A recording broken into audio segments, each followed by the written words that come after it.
Good evening, everyone, and welcome to the March 21st meeting of the Ann Arbor City Council. If you're able, please rise and join us for a moment of silence, followed by the Pledge of Allegiance.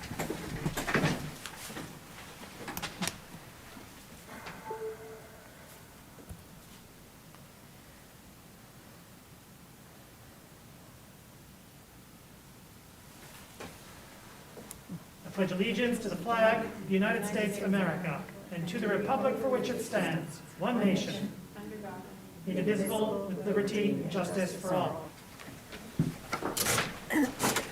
Would our clerk please call the roll of council?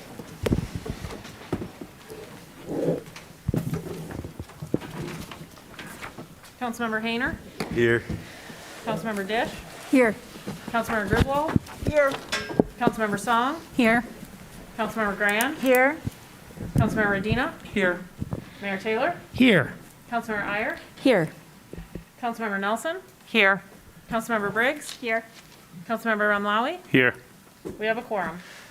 Thank you. May I have a motion, please, to approve the agenda? Moved by Councilmember Dish, seconded by Councilmember Grand. Discussion of the agenda. All in favor? Opposed? The agenda is approved. Do we have communications today from our city administrator? No, Mayor. Thank you. We have no introductions, and so we move on to public comment reserve time.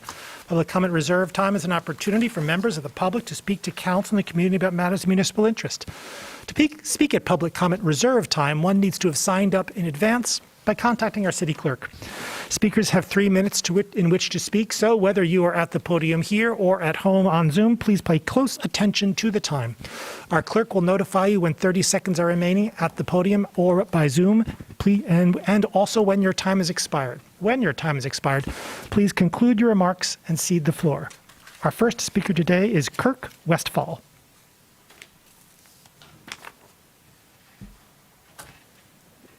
Clerk Westfall. Our next speaker today is Trisha Duckworth.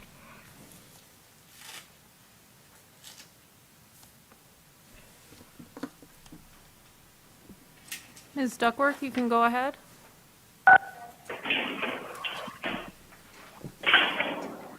Hello, and good evening to all. I wanted to just take a moment. I looked over. Well, first of all, I hope that you all approve the city administrator on tonight.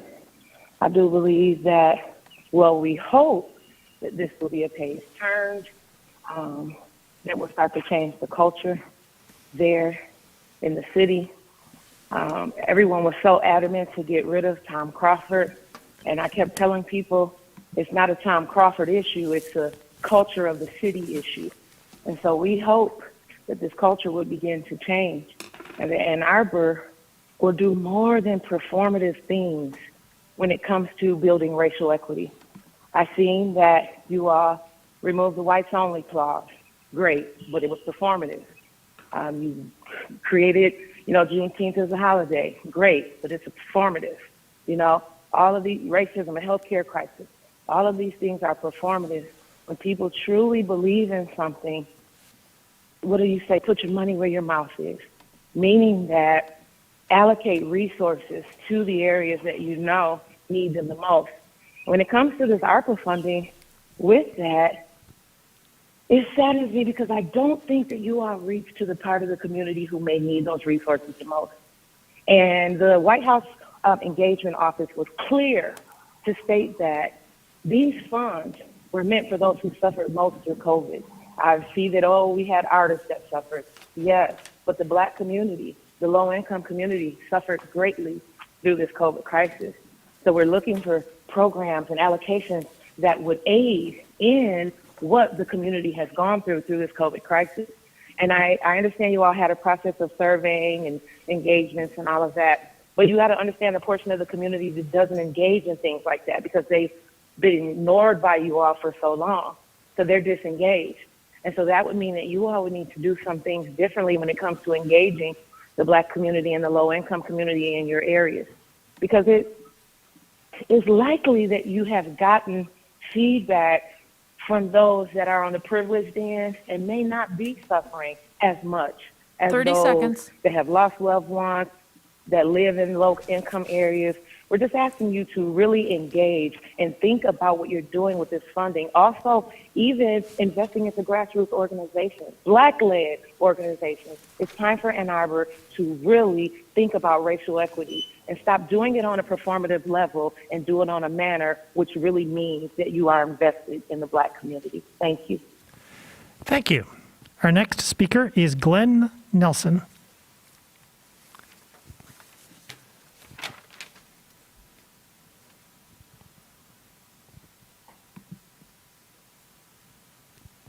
Mr. Nelson, you can go ahead and press *6 to unmute your phone.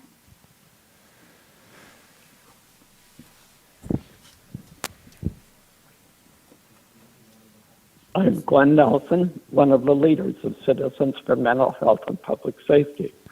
We wish you shared the values of the Maasai people of Africa. They greet one another with, and how are the children? Date, the process of allocating ARPA funds has given no attention to children and youth. City administrators did not include services to children and youth in the survey of residents. The report on responses to the survey did not include mention of services to young people, even in the section on residents' own ideas, despite my recommending an emphasis on serving young people in at least 2 ARPA forums in January. Children and youth are suffering disproportionately from the pandemic. The U.S. Surgeon General stated, even before the pandemic, an alarming number of young people struggled with feelings of helplessness, depression, and thoughts of suicide. The pandemic further altered their experiences at home, school, and in the community, and the effect on their mental health has been devastating.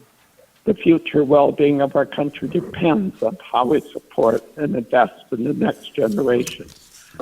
People under 18 in Ann Arbor number almost 16,000. If we assume at least 2 adults have a direct interest in each child's well-being, there are at least 32,000 adults with a direct interest in young people. Summarizing, almost 50,000 of the city's 124,000 residents are either children, youth, or adults with a direct interest in children and youth. I urge the tens of thousands of adults and teenagers who care about young people to join me in urging greater attention to young people by city officials. The correction of the oversight should not come at the expense of appropriations for human services. The recommended funds for housing, unarmed response, coordinated funding, and universal basic income are sorely needed. We continue to support an appropriation of $5 million from ARPA funds for programs serving young people. Our detailed recommendations are on our website. If this is too much to ask, in view of the expectations raised by the city administrator's recommendations, as a backup option, we urge you to appropriate $5 million for programs serving children and youth from county mental health millage and from general funds. This is an investment in our future and in equity. And finally, we hope from this day forward you ask, and how are the children as you formulate policies? Thank you. Thank you. Our next speaker is Devin Myrer.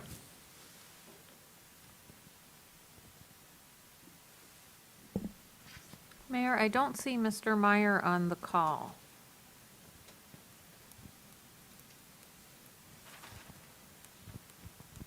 Mr. Myrer, if you are on the call, please enter *9 to indicate that it is you and that you wish to take your spot at public comment reserve time.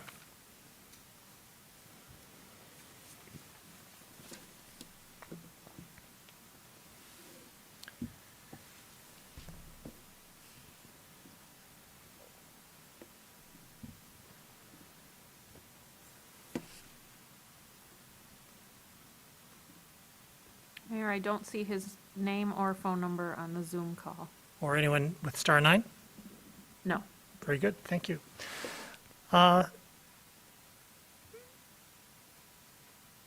Mr. Westphal. Our next speaker, who called in for public comment reserve time, but now has arrived here at Chambers, is Clerk Westphal. Good evening, Mayor, Council, Administrator. Pleasure to be here. Hiring an administrator is a momentous decision, if that's what comes to pass tonight. By many accounts, Administrator Mahoney has been an effective and highly respected by those who have interacted with him. I haven't had the pleasure yet, but I hope to. I support whatever hiring decision you make, and congratulations in advance if it's what it seems. But I'm here to ask tonight that you invest time now to think about what happens after tonight when the hard work really starts. My recollection of how the city administrator and attorneys have been evaluated, which is arguably council's most important job, basically involves annual evaluations and generally not a lot else formally from the council's perspective unless there's a problem. And I have to say those evaluations are often pretty general. As I recall several years ago, there was an effort to have more specific metrics for the administrator and also down to the department level. And I don't know where that stands, but I think that's a very important effort. But I believe the process should be improved to have more specific and more frequent evaluations. Could it be quarterly evaluations or at least a quarterly check-in on metrics? And as well, I think problems should be daylighted and processes should be improved so we can all learn from them and prevent them from happening again. This could mean doing postmortems on mistakes like what we've experienced over the roads. I don't know when the first time staff knew that a plan to get the roads fixed was not going to happen, but I can guess that it was certainly before last fall. So where did that breakdown happen, and how can that be prevented in the future? Other criteria could be, what are staff satisfaction trends and why? How often are they being evaluated? Are we on track to repair and replace roads by X date? Are we meeting Vision Zero objectives, or are we still getting roadway injuries and deaths, and why? Are we meeting the 5 miles per year, all ages and abilities bicycle lane target? How many tickets or warnings have been written for various moving violations that the community is concerned about? How are water quality metrics trending? Are we trending in the right direction for carbon neutrality? Are we serious about decreasing vehicle miles traveled, or will we build more parking and see more staff recommendations for widening roads when we should be narrowing them? How many housing units need to be built? We know that infill housing is the #1 revenue positive way a city can impact carbon emissions. So are we making progress? Or are we watching car-dominated fast food restaurants and drive-through banks sprout all over town? Let's make sure we're doing the free and impactful things so people feel good about supporting stuff that requires investment. We all care that our city is efficient and effective, so let's make it the easy thing to do. Thank you. Thank you. Are there communications from council? Councilmember Griswold. First, I would like to acknowledge the enthusiastic support from my constituents and senior advisors in support of my running for re-election. Again, I have said previously that I was not going to run for re-election. We're now 1 month out from the deadline for turning in petitions, and so at this point, I will move forward with gathering signatures, and again, thanks to everyone who's given me their support. Secondly, at the last meeting, I used the term corruption, and I just want to provide a definition. Corruption is not just bribery, it includes the abuse of discretion, something that council has already been cited for with the attempt to have a 200-word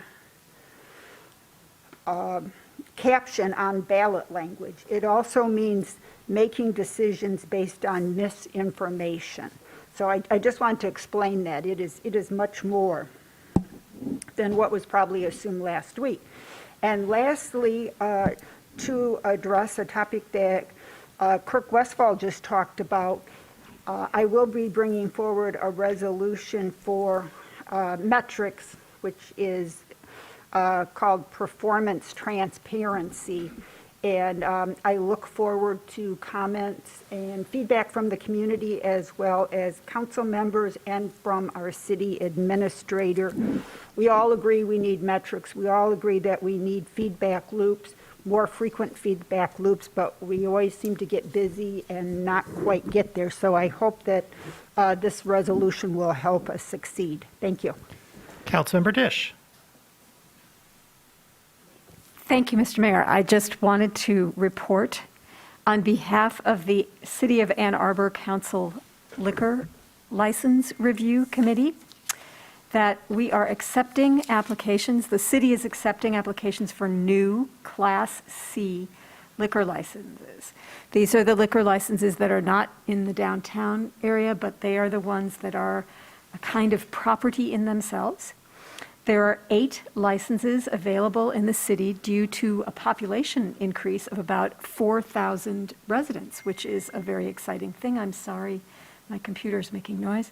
This is the important thing. Applications will be accepted until 5 p.m. Friday, April 22nd, and must be submitted to the Ann Arbor City Clerk's office. So anyone who wants to open a business and put in a bar or something like that, now's your time, and make it interesting. Councilmember Briggs. Thanks. I just wanted to provide a quick update from Transportation Commission on an interesting presentation that was provided by the Ann Arbor Transportation Authority.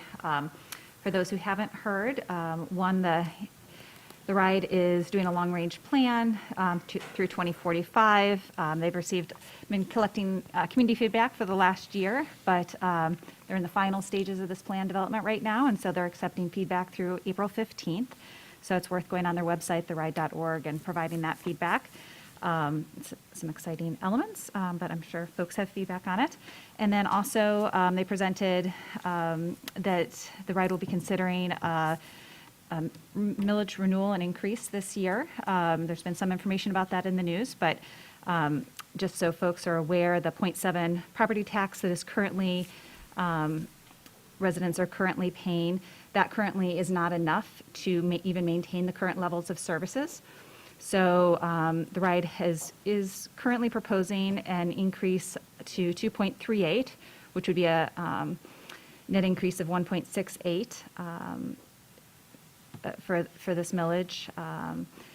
They've got a wonderful detailed plan about how this would be used, but basically over the next 5 years, this would be 5-year renewals.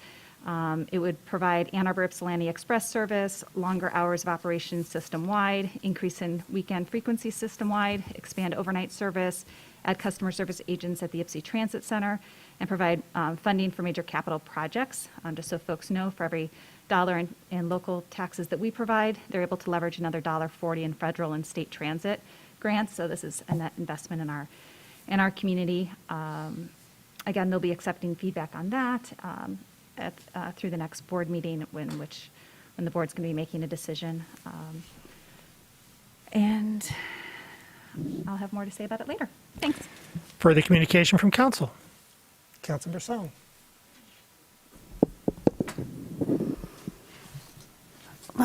Last week, I had co-hosted a town hall on ARPA funding with Congresswoman Debbie Dingell and the Executive Director of Community Action Network.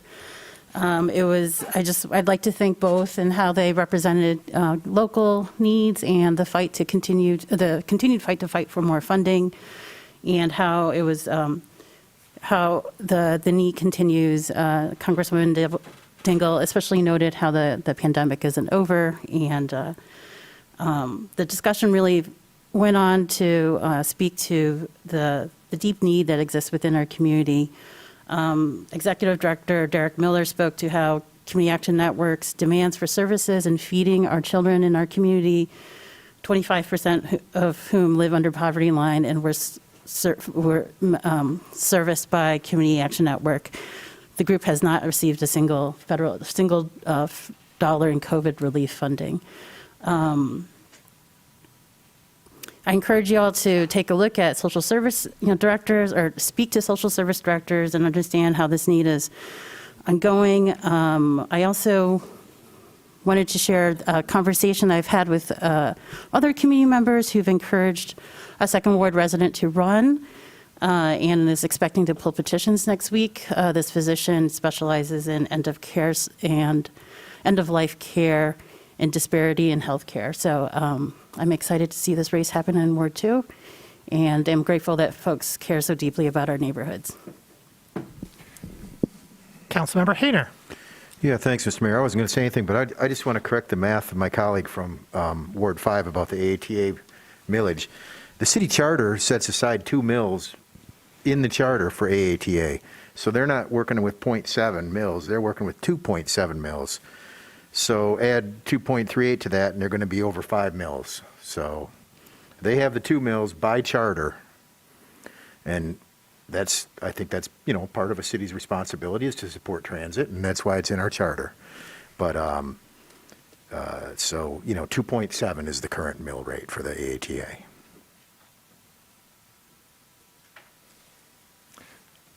Councilmember Nelson. I'd like to acknowledge a few pretty alarming emails that council has received about tenants who are struggling to negotiate with landlords relative to the early leasing ordinance that we passed last year. I've forwarded several people on to connect them with legal services at the University of Michigan, and so I'm hoping that they're getting the appropriate support and advocacy that they need for the problems that they've expressed to us. But I also wanted to share that I have been forwarding a significant amount of work that was done by GEO in terms of appropriate improvements and amendments to the early leasing ordinance to make it stronger. Thank you. Further communication from council. I would like to recommend the following nomination for your consideration at our next meeting to the Economic Development Corporation, Sally Peterson. I'd also like to announce with respect to ARPA funding, as folks know, we have undertaken a substantial public process after receipt of the staff's initial recommendations with respect to how we spend ARPA funding in a manner that's most consistent with community need and our ability to provide service and create infrastructure. The staff has taken that public input into account and produced a follow-on set of recommendations which has been presented to council and the public. What we're going to be doing, I believe, at City Council here is considering those recommendations by resolution at our next meeting. I've encouraged council members to provide written amendments in the same vein as we do for our budget so that members of the public and council will understand what is being proposed. Those I expect to be in the packet on the Friday before our April 4th meeting. And with respect to the triple ATA millage, I do want to just mention that of the proposed 2.38 mills, that 0.7 of that mills is indeed a renewal. And so I believe Councilmember Briggs, accurately indicated that the proposed increase is somewhere in the 1.x range, not the 2.38 range.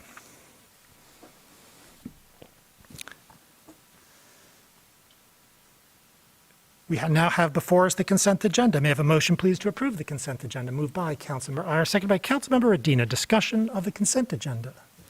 Councilmember Hayner. I'd like to pull CA8 for conversation. CA8. Further discussion of the consent agenda.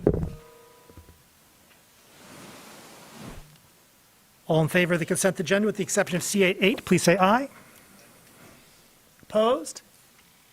The consent agenda, with the exception of CA8, is approved with 11 council members present, all vote in the affirmative, thus satisfying the 8-vote requirement with respect to CA7. CA8, resolution to approve a contract with Dykema Gossett P. LLC for state and federal lobbying services in the amount of $120,000. Moved by Councilmember Grand, seconded by Councilmember Dish. Discussion, please, of CA8. Councilmember Hayner. Well, thank you, Mr. Mayor. The reason I pulled this off is because I've had a series of email exchanges with our assistant city administrator, and I've not been satisfied with the responses. I searched far and wide for the request to change our lobbying firm conversation that we had at this table, and it didn't exist. I couldn't find it. So what we have here is a termination of our 21-some-year lobbying firm and the substitution of a different firm, none of which has really come before the whole body except for tonight on this consent agenda. From what I can make out from the Q&A that I've had going on, this was initiated by a minority group of council between the policy agenda and the administration committees, and just went ahead and the assistant city administrator terminated the contract, and this is to replace our long-standing lobbyist. I'm not thrilled about that lack of council process. I didn't really have any problems with our existing lobbying group, and I think that that's the kind of thing that should come before the entire body, not just on a consent agenda. And so for that reason and others, I'm not going to support this tonight. For Councilmember Iyer. Thank you. I'm happy to give the background on what happened here. So the Council Policy Agenda Committee recognized very early on when we were first seated after our election that it had been 20 years since this contract was put out to bid.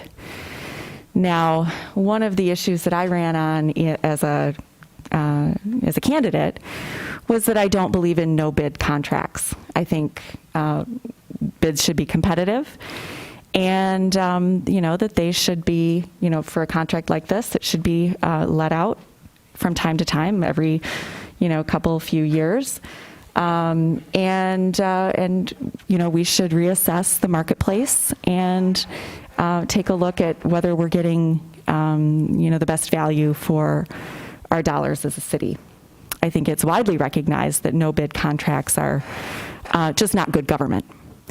So we started having discussions among the policy committee, which is a public meeting, about how to proceed with that. And in the meantime, we did have to, as a body, reapprove the contract with our current lobbying firm. But when we did, council member, you may have not read the fine print. We did it month to month, and we did that specifically because we were planning on putting this contract out to bid again for the first time in 20 years. I think it's a good thing. We had a great process. As a policy committee, we worked with staff to put together an RFP that was based upon what similar cities have done. And staff unanimously, or the committee, which was made up of staff, unanimously came forward with this recommendation for us. So there's nothing untoward here. It's just good government and putting out something to bid that really shouldn't have gone 20 years and $1 million without having gone out to bid. Councilmember Ramlawi. Thank you. And good evening, everybody. This is one of these issues here tonight that I'll be torn on. There's several. There's many members of this body who don't have the privilege and access in conversations and discussions when decisions are made. Unfortunately, that is the reality. Appreciate the background on this here at the table, but before tonight, there was very little understanding besides the folks that were directly involved with these conversations as to what was really happening. It's just unfortunate that we terminate a 20-year relationship the way we terminate it. I think this body's beginning to have a track record of doing business differently than I think we should be. I think we should be more considerate when working with others. I don't know a full consideration was given when you have a 2-decade relationship with the former lobbyist. Furthermore, there is an effort here to lobby not just at the state level, but at the federal level. And that's why we chose the firm that's being put forth tonight for a vote. This is all great, but my issue with it is a lack of inclusion. There are members of this body that are not included with these discussions. Even if we support them, we are left in the dark. So I'm just here to say that, and I hope in the future that there's more collaboration with other members of this body, and we're not just blindsided with things when they come last minute. And yes, these are public meetings. I actually sit down now on a regular basis to listen to meetings that I cannot serve on. So I understand the public nature and the public rules and that apply to these discussions, but I frankly feel there should be more involvement with all members of the body. Councilmember Hayner. Well, thanks, Mr. Mayor, and I'd urge my colleagues not to suppose what I do or don't read. I was well aware that the contract that we voted on to renew the contract was a month-by-month contract, which typically means you're getting ready to can somebody. I get it. But the idea, and I want to thank Mr. Prophet for his years of service and also his generosity and kind of goodwill in the letter that he wrote us all. And now, setting that aside, thank you for confirming that this was done by a small group of the council, that the termination was not brought to the entire body, that the contract was terminated at the behest of who? The administrator, the policy agenda committee? Who? Certainly not us. Now, not us as a body. Now, if we approve this tonight, I suppose that you can split hairs and say that's the same as saying we want a new person instead of the old person, but the old person's already gone. We don't have a lobbyist right now. I don't think that's a big deal, but I just find the whole thing a little odd. I think that all of council should be asked for input on these matters.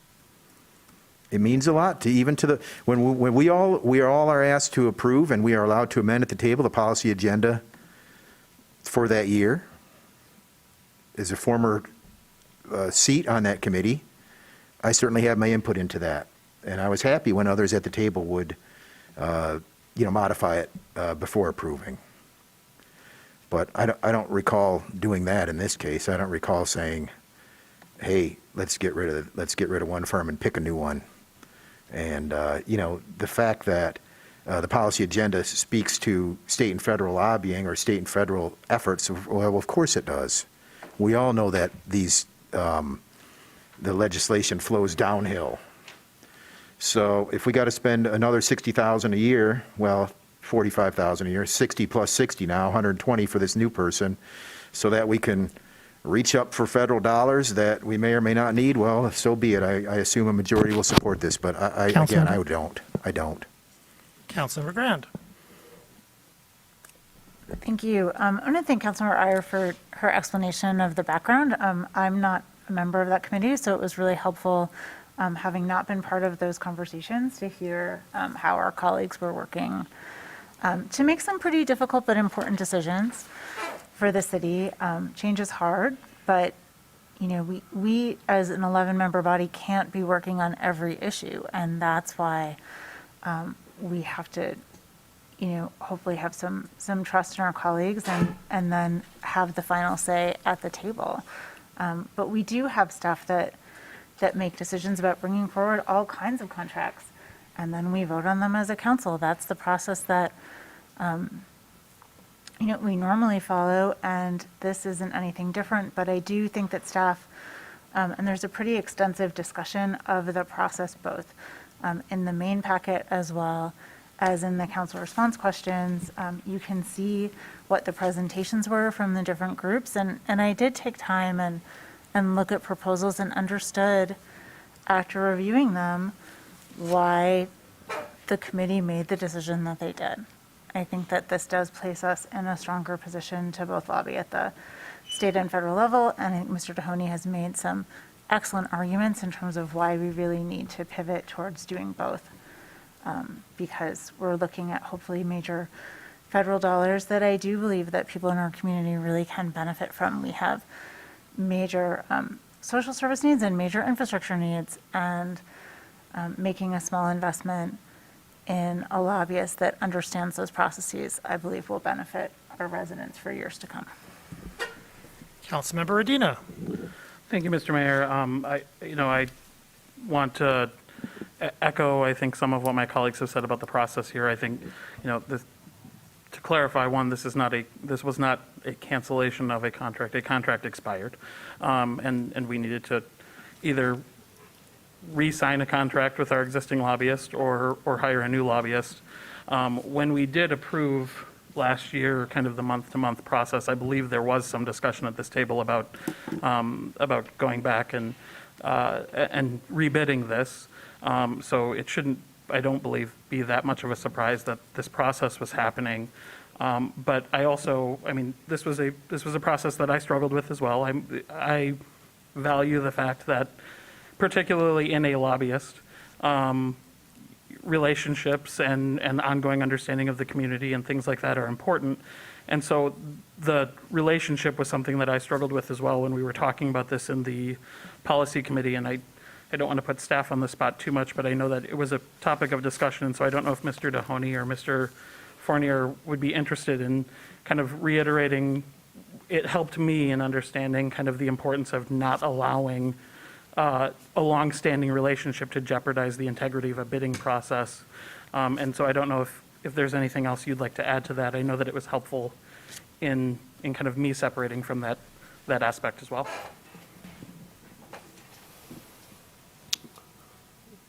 Mr. Fournier is on Zoom as well. As part of the discussion that Councilman Rodino is raising, and Mr. Fournier is on the line as well, but I remember during the discussion making the point that in a fair bidding process, providing points for the fact that you're the current provider or you have a longer standing relationship is not providing an equal playing field for people to bid on our work. The structure of how our procurement process happens needs to be available, inviting to anyone in the marketplace that wants to participate. The last thing that I'll mention, and certainly I respect all the perspectives that I'm hearing, and I wasn't here for some of the discussions that have been cited, but for my part, I was very transparent with the entire body going back to the evening of December 13th, when I laid out the 4 pillars upon which the budget would be built. And in doing so, I cited that we did not have a federal lobbyist and we needed one. And I made the business case for why that's necessary, in my professional opinion. I've been consistent in saying that since December. And now that we are on the precipice of competing for federal dollars for infrastructure and other things, I still have the same position that we need federal lobbying assistance, not simply relying on Congresswoman Dingell or others to do our work for us. I'm not talking about any particular provider of the service, just that we needed that service in order to be more competitive. And as our budget proceeds and is presented to you in April, our position remains the same. We need those services, and there is an interconnectivity between state and federal lobbying, and so being able to get a provider that can do that for us would be helpful, in our view. Councilmember Briggs. I think much of what I've wanted to say has been said, but I guess I'd just like to reiterate that there's, this is an appropriate process. I mean, we are deciding tonight to whether or not to approve this contract or not. No decision has been made. We are making that decision tonight. it is appropriate that we as a body delegate to different council commissions the work of the body. And, serving on policy committee, it is appropriate that we put out to bid our contracts and get responses. It's been 20 years. I had no feelings going in one way or the other about what the outcome of this would be. And actually, I think one of the things that was beneficial about the process is that because council members actually do have different relationships with different lobbyists, we really, as a committee, honored the recommendations of the staff procurement process. And so allowing that scoring criteria to happen, and you can see that in our packet as to kind of, why certain firms got scored higher than others. And that's the recommendation that's in front of you tonight, just like it was in front of policy committee recently. So I'm certainly supportive of moving this forward. I'm excited to move forward with both a state and federal lobbyist. And thanks. Councilmember Ramlawi. Thank you. Appreciate the conversation around this topic. I guess all I can say is that there needs to be more communication. I did hear the words back in December about the need for a federal lobbyist. I'm in support of that. It's pennies on the dollar, investment-wise. But quite frankly, I repeat it, many of us don't have the access that many others have here. That I think communication is helpful to have, so we better understand these things and feel a part of the team. Councilmember Griswold. I want to thank staff. This was a very time-consuming process. I think that it was an excellent process up until our last policy agenda meeting, and then things went somewhat, I guess it was just uncomfortable. And so when we consider lessons learned and looking at processes and ways for improvement, I'm really struggling with whether I can approve this, given that it wasn't an optimal process. And that has nothing to do with staff. Staff exceeded all expectations. They went out of their way. It was a very, valid, transparent process in terms of the bidding. So again, thank you to staff. Further discussion. Councilmember Song. I am on this committee, and I was really pleased if folks take a look at the minutes from our committee and look at the memo that was presented at our last committee meeting. It goes through a process where staff had impaneled a group to go through the entire RFP process. And that included folks like John Fournier, Assistant City Administrator, Sarah Higgins, Mike Pettigrew, Missy Stultz, Tim Wilhelm. And these are the folks that we had trusted to meet multiple times in reviewing the RFPs. Interviews with the applicants were on February 10th, February 16th, and February 17th. This was scored. The scores were shared with our committee. And it was presented fairly, without any indication of preference to the commissioners, to the members of this commission. We voted unanimously to move this to our meeting tonight and put it on the agenda. So if there was confusion then, I would think that would have been cleared by today. And I'm glad to see that we have a firm with impeccable reputation that's willing to work with the city of Ann Arbor to advocate for our needs, our ongoing needs for state and federal dollars. State dollars are hard to come by. We have not done a Headley override. And I think that's important to remember, that if we can chase down these dollars for our city, that we should chase down these dollars, and we should work with the folks who are most capable of doing that. There was no score and feed for loyalty when we put these things out to bid. So I appreciate the work, and I hope that we can put this to vote, and our commission can work on other issues. Further discussion? Roll call vote, please. Start with Councilmember Briggs. Councilmember Briggs? Yes. Councilmember Romlawi? Yes.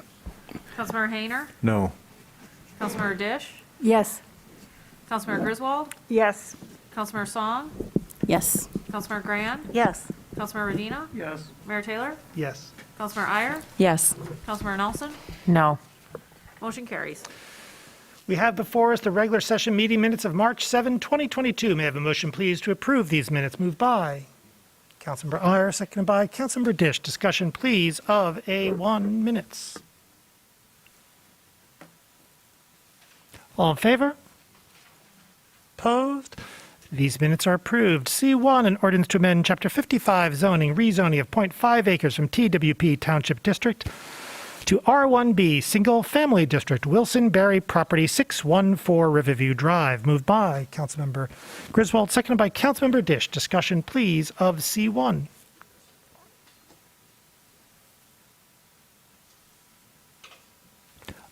All in favor? Opposed? It is approved. DC1, resolution to approve Cherish Smith to the Energy Commission. Moved by Councilmember Medina, seconded by Councilmember Briggs. Discussion, please, of DC1. All in favor? Opposed? It is approved with 11 council members present, all voting the affirmative, thus satisfying the 7-vote requirement. DC2, resolution to endorse the Protecting Community Television Act. Moved by Councilmember Iyer, seconded by Councilmember Medina. Discussion, please, of DC2.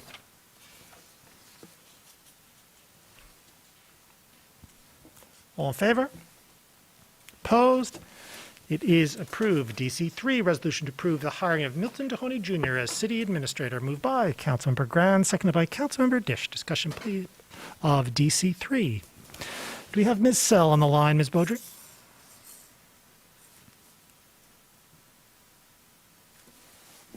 Yes, we do. I'm moving her over to a panelist now. Thank you.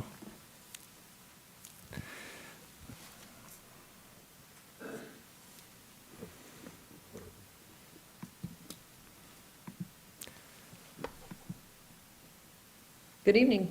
Good evening. It's my understanding, just by way, Ms. Sell, thank you for joining us. By way of background, Ms. Sell is the consultant with whom we work with frequency on evaluation and search. It is, we have staff introductions, which I often forget and I'm not reminded to include, but now I have been so, and I'm grateful for the reminder. Ms. Sell, it's my understanding that a few questions came staff's way after the appointed time and that you're in a position to answer them. So if you would, Ms. Sell, you have the floor. Great. Well, thank you so much. By way of introduction, I just want to let everyone, I want to provide a summary that I provided to the administrative committee recently. At the request of the admin committee, I conducted a 360-degree feedback exercise for interim city administrator Milton Mahoney. I surveyed 11 council members, 17 key staff, and provided all employees with an opportunity to provide feedback. We received an excellent response rate from 10 of the 11 council members, 15 of 17 key staff, and 99 employees.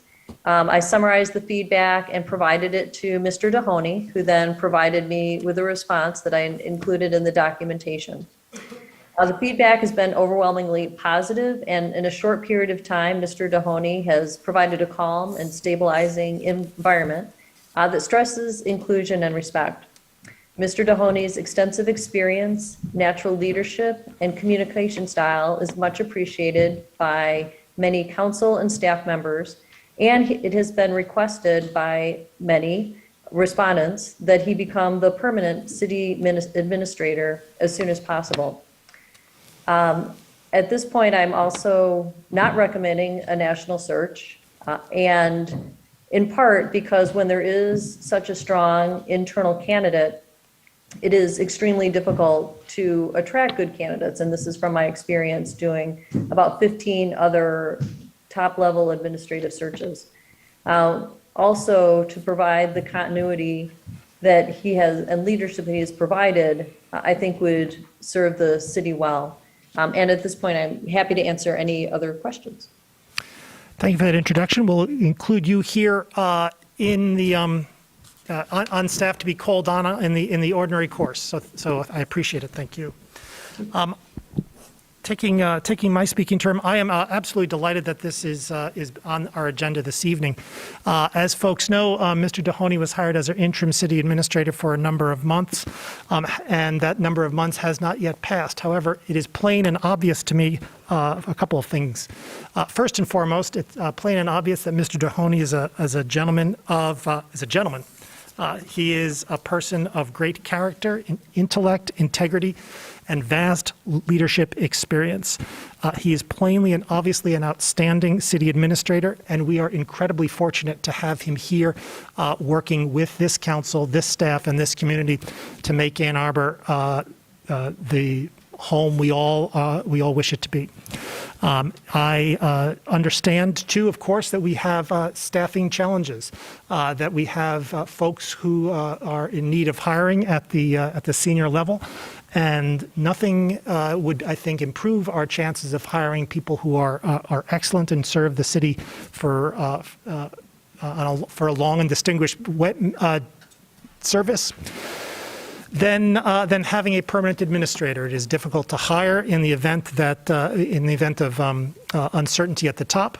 When faced with the need to hire new folks, I'm thinking in particularity in HR and public services, it's good and proper to have a permanent administrator. And like I said from the outset, we are incredibly fortunate to have Mr. Dohoney here, who exhibits every single of the qualities that we could possibly hope for in such an administrator. I believe we should run to the signature signing.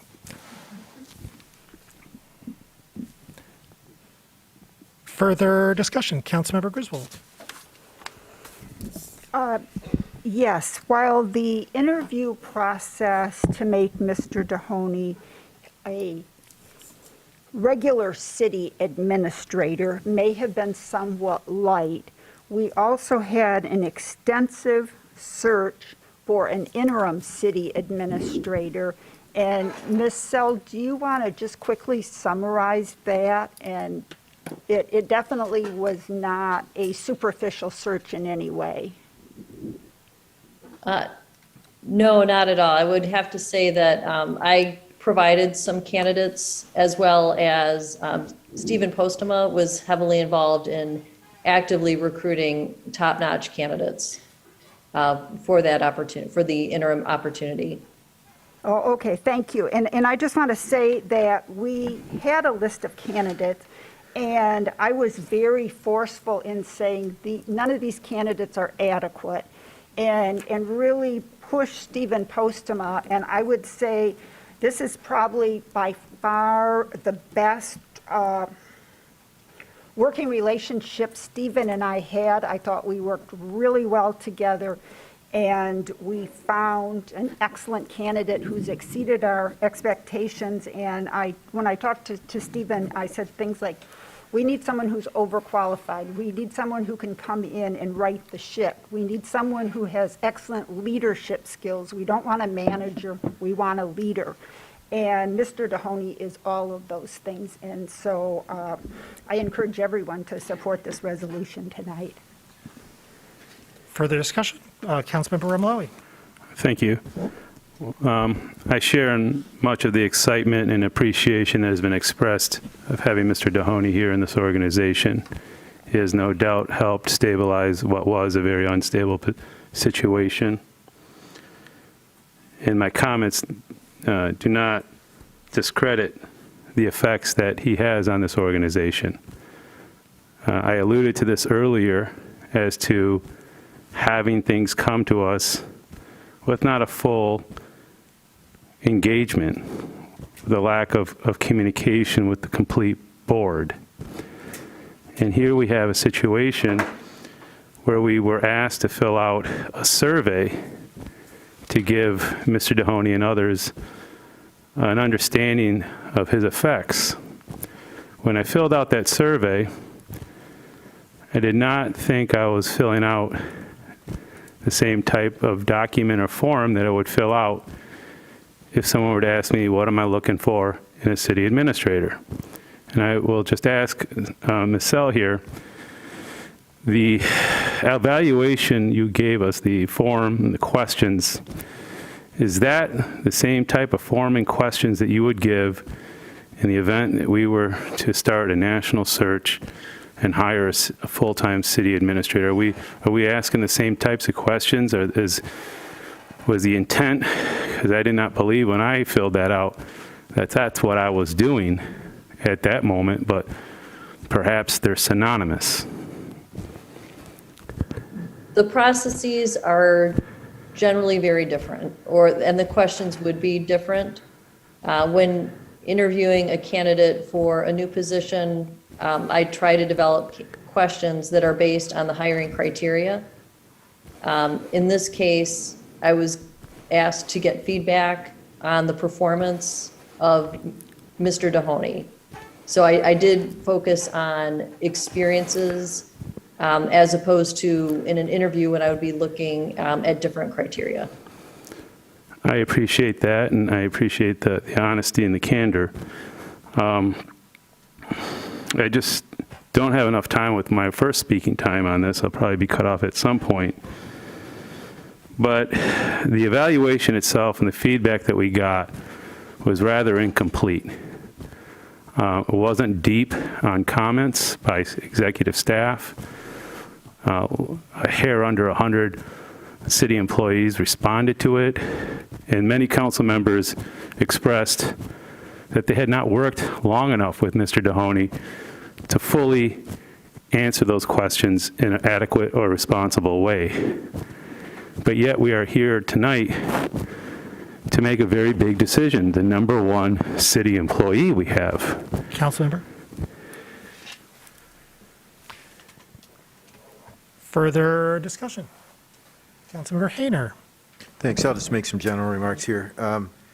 You know, what little interaction I've had with Mr. Dohoney has been, you know, perfectly satisfactory. He appears to listen carefully and consider things that are being asked and discussed with him. I spoke with him again last week, and we talked briefly about the notion that he would not be afraid to inspect development agreements and tax abatement agreements and claw back funds if those terms of those agreements are not met. And I think that's kind of important, even as we look ahead to DC 5 as an example.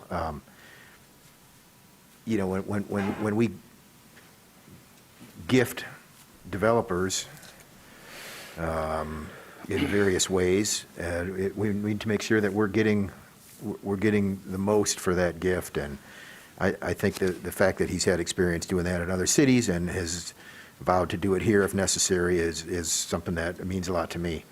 I didn't expect to be voting on this situation. He has some time left in his 11-month contract, if I'm not mistaken, and yet here we are. So this is another thing that's bubbling up out of a committee of the few, of a minority, not the few, but obviously you can't have a quorum in a committee. And so, you know, here we are once again, and this is where it falls before us. And for those of you who suggest that we should just all place our great trust in these small subsections of our body here, I'd ask you to put on your empathy hat for a minute and consider what little trust might be held by someone who has been excluded from all of those groups. Thank you. Councilmember Ramoy. Well, thank you. Unfortunately, I have 2 minutes to speak. I feel that the public process in this has been absent. There has been no public input. We have not adopted our budget. We haven't discussed how we're going to spend the funding for ARPA. I feel this is a rush decision. As my colleague just stated, we are less than halfway in the 11th month contract, but yet we're asked tonight to make a very big decision, a decision which this body has struggled with making before. I simply ask that we do this the right way and give Mr. Dohoney the credibility he deserves and have a full, robust engagement with staff, ask the questions to city council members that should be asked when we're hiring somebody and not just doing a performance review. Therefore, I ask that this be postponed until we can do the work that I just described so we can make an informed decision. Is there to what date would you like that, Councilmember? I know the budget's coming up, and I'm not sure if it's going to be amenable, but I would ask Amy Sell to tell us how much time it would take to put together a questionnaire and get it so that it's for this type of purpose. And that, and with budget, I don't know if June 6th is too late. June 6th? Is there a second for a motion to postpone to June 6th? Second by Councilmember Hayner. Discussion on the postponement. I would ask Amy Sell how much time she would need to put together and gather the information that would be done in an ordinary, fair hiring practice, and ask the questions and put them together so we are making a decision, again, based on answers and questions that are for that purpose.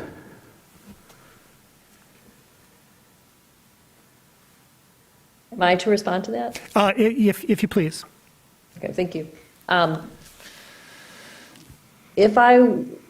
What I might suggest that would be more customary of an interview process would be to, instead of to do a few things. One, allow interviews with staff members and Mr. Dohoney, and then put together a type of presentation that could be viewable by all, and all could then have more basis to provide information. And a meet and greet of some type could be done. So I think a few of those elements might get to the types of activities that would be more customary during an interview and provide more engagement opportunities for staff.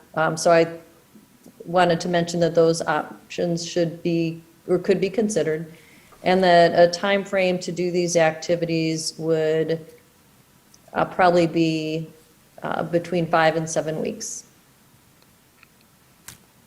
Thank you.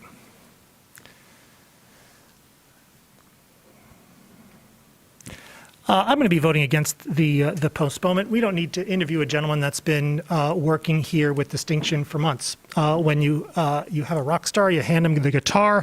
You know, when you have a metaphor, when you have a city administrator, the skill and ability and character of Mr. Dohoney, you hand him the city. He's a blessing.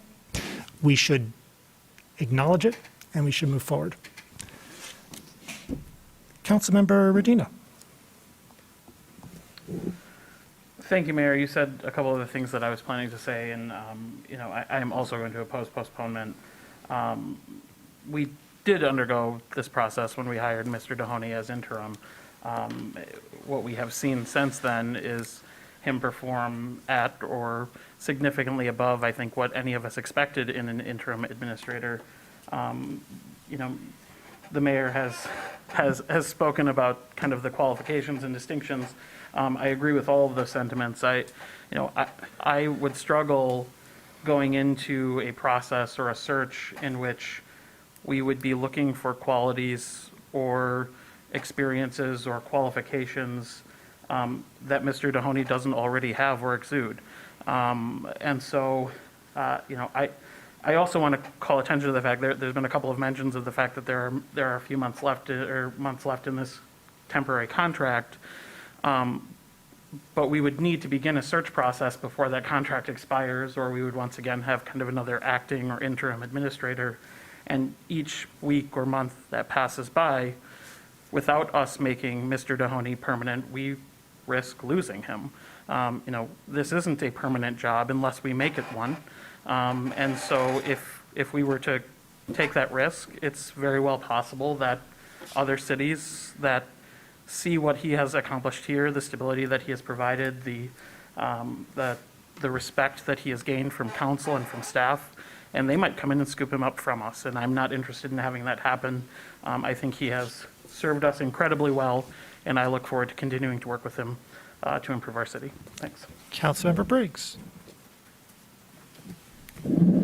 I agree. I mean, I struggle to know what we would be gaining from postponing this decision. I mean, we had exceptional engagement from our senior staff leaders in that survey. 88% response rate, 15 out of 17 completed that survey, as Ms. Sell noted.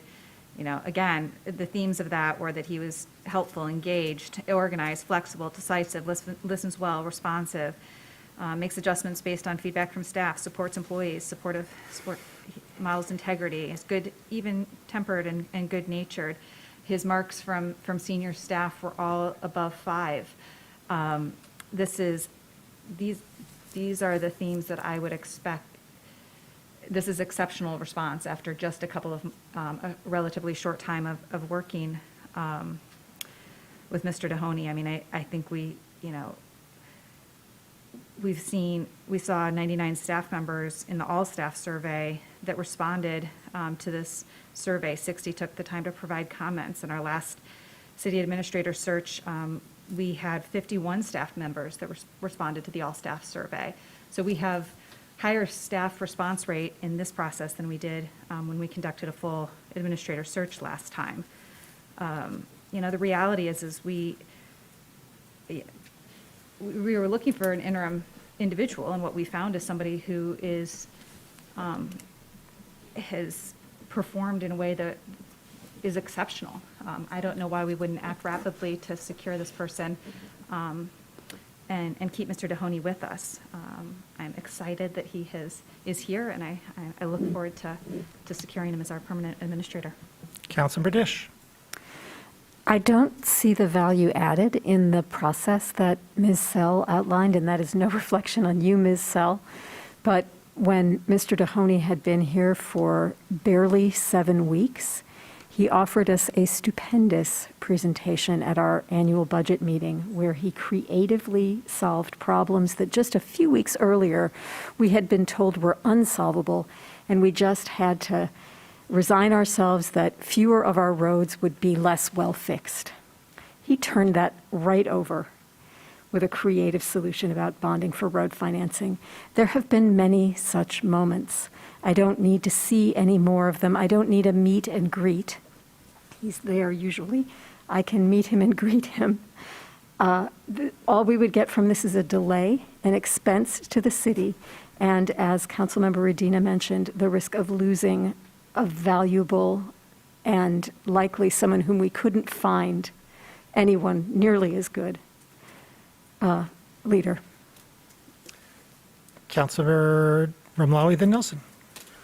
Yes, I will not be here to dispute what the positive effects Mr. Dohoney has provided us and the attributes that he has. I am simply asking for the good governments to be practiced, due process, fair hiring practice.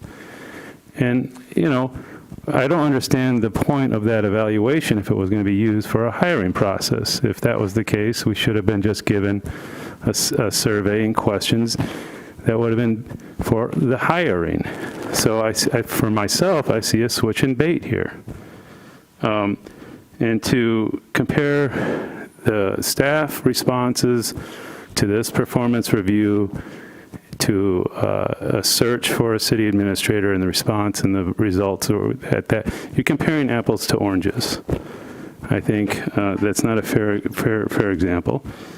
Just pushing back a little bit here, the bonding for roads, guess what? We talked about that years ago. Council didn't support it.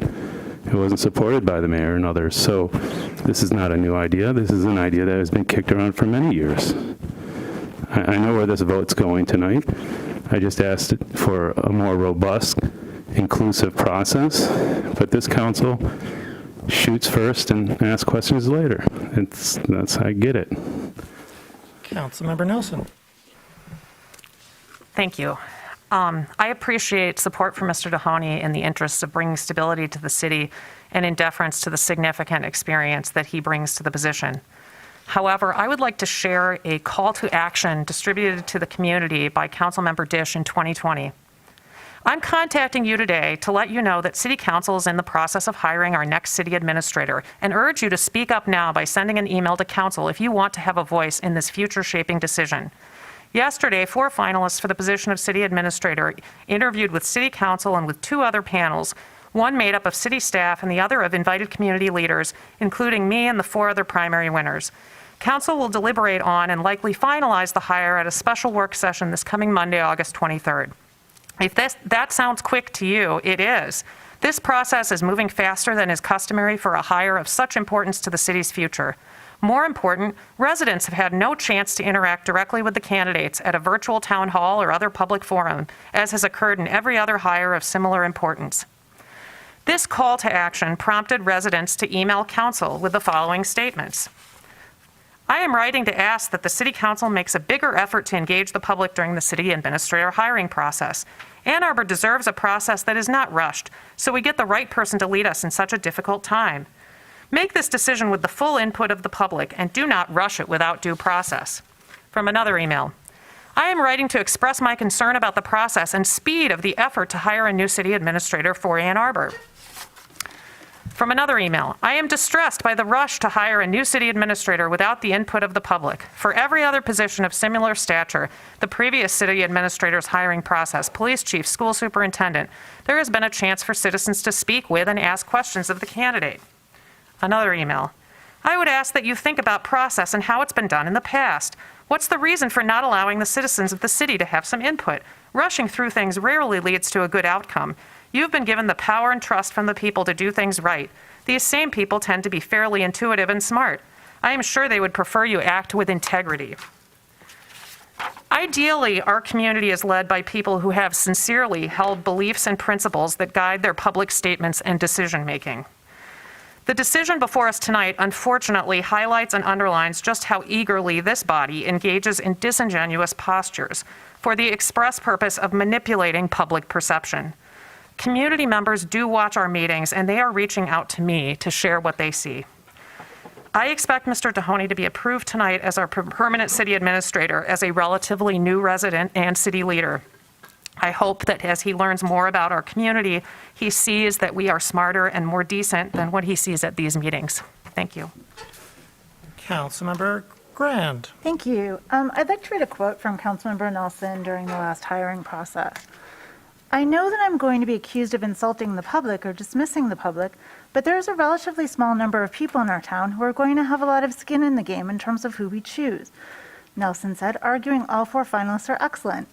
I'm ready to move forward tonight, and I really am just tired of the games that we seem to be playing. Pretending that there's not enough information, pretending that public input is going to be decisive.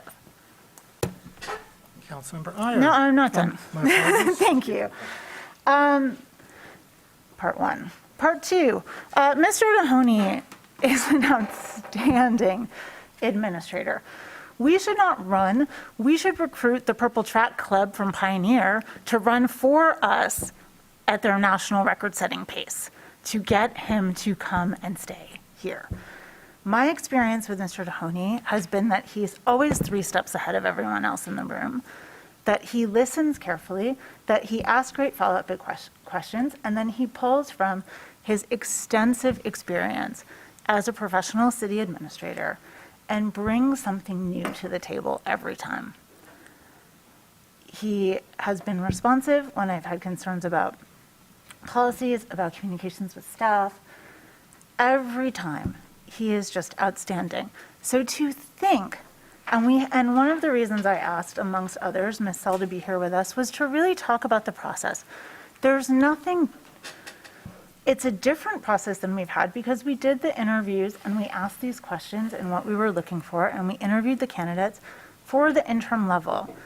What we got was an incredibly pleasant surprise and one that's beneficial to our city. And I'd like to read a quote from one of the staff members in the evaluation that was conducted by Ms. Sell. best communicator we have had in this role. No slight to his predecessors, however, Mr. Administrator is on another level. His experience is invaluable, his reasoning sound and just. Please do what you can to keep him as our leader. The city deserves leadership like that offered from him. With department heads leaving and having left in recent years, we have a bit of a void that the remaining SAAs cannot fill alone. As a famous fictional character once said, the Force is strong with this one. He is the Jedi we have been waiting for. There is no need to postpone anything. So I'll be voting against the postponement. And with great enthusiasm, I will be voting to move forward with hiring Mr. Dohoney as our city administrator. Councilmember Iyer. Thank you. I also will be voting against the postponement. I am thrilled that we are voting tonight to seek Mr. Dohoney's acceptance of being our permanent city administrator. Having had a lot of experience in my professional world with hiring people for different positions and in different types of situations, this situation is, as someone said, it's different than what we've had in recent memory, but it's not unusual at all to find someone that you think is going to serve an interim position and have them absolutely knock it out of the ballpark and want to do everything you can to keep them on your team. So in my view, this is a good process that we've gone through. We've gotten great feedback from staff and from council members. And, you know, importantly, I personally can't think of anything I would ask him in a sort of a fake interview type situation that would give me any more insight than what I've already gleaned from my working with him, from seeing him here in the chambers, from seeing how he interacts in meetings with stakeholders and the public. He has impressed me at every turn. And I think, you know, to the question about process and good government, I think it would be irresponsible of us to postpone this when we have someone who is such a stellar candidate just waiting for our offer, and risk losing him, risk you know, hurting morale with city staff who really want to keep him, and you know, and frankly costing the city more money that's just not necessary to get. We have the information we need, and so I'll be voting against this postponement. Councilmember Hayner. Well, thanks, Mr. Mayor. Normally, I would support this type of thing to give my colleagues opportunities to fake interview. But in this case, I'm going to pass on that because what I'm weighing here is the opportunity to hire someone to sit in this position, or I suppose the potential that prior to or at the end of his contract, he might leave, and then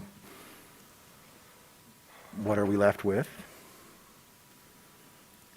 So, although I seconded that notion, I'm going to, I guess I'm going to say no to this delay, and we'll get on with the vote. And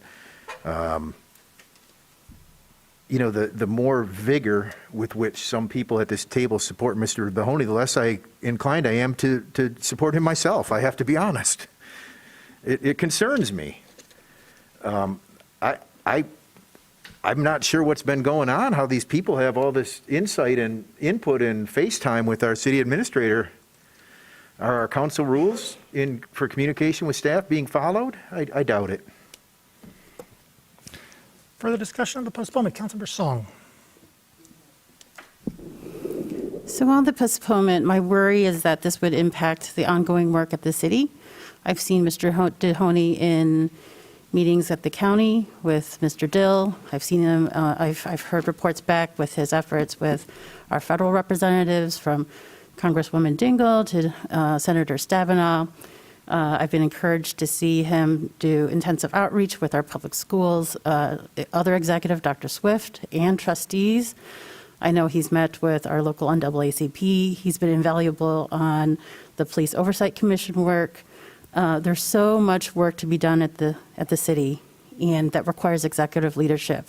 My worry is that with a delay, that impacts the daily work that happens here.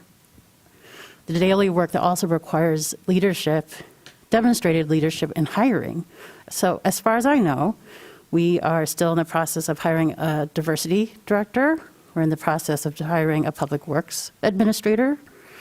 And these are important roles in the city. I would think that for folks who are considering working here, they would see this conversation and think that they would consider this as part of their consideration to work here. Whether that we have a faith and support in our executive and have a sense of how sensitive timing is for the daily work here. So I am not in support of delay.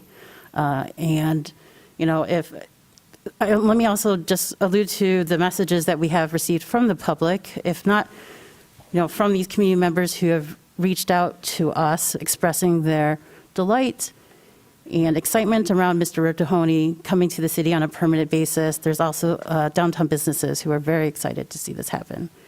And because Mr. Dohoney's performance dictates this trust, informs this trust. So thank you. I am not in support of this delay.